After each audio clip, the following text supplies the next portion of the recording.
থাই আম যেটা বলে, মার্কেটে অন্যান্য দেশি আমও পাওয়া যায়, বাট থাই আমের টেস্টটা অনেক ভালো, দামও অনেক বেশি ভাই। আমি প্রত্যেক দিন 25 থেকে 26 কেজি, মানে আমার 10-12 কেজি মতো লাগে আমার, বাট আমি একসাথে 1 ক্যারেট কিনি। 1 ক্যারেটে 24 কেজি থাকে বা 26 কেজি থাকে এরকম।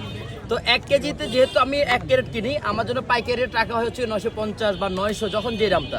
বাট এটা খোলা বাজারে কিন্তু যাবেন 2000, 1200, 3000 এরকম কেজি, অনেক বড় বড়। এক একটা আম এত বড় বড়। মজার বিষয় হচ্ছে এত বড় বড় আম দেখতে, ভাই আম দেখলে খাইতে মন চায়।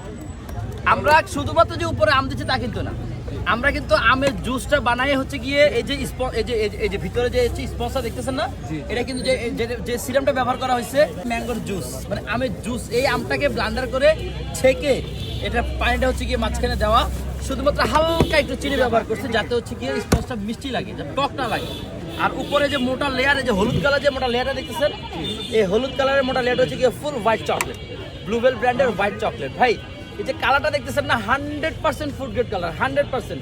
কালার নিয়ে ভাই কারো কোনো সমস্যা থাকার কথা না আমার, কারণ আমি এত মজার এবং এত দামি কালার ব্যবহার করি, যেটা বিশ্বের সব থেকে দামি কালার হচ্ছে এটা রেডম্যান ব্র্যান্ডের। আপনার রেডম্যান ব্র্যান্ড লিখে গুগলে সার্চ দিবেন, চলে আসবে জোস, এক কথায় জোস।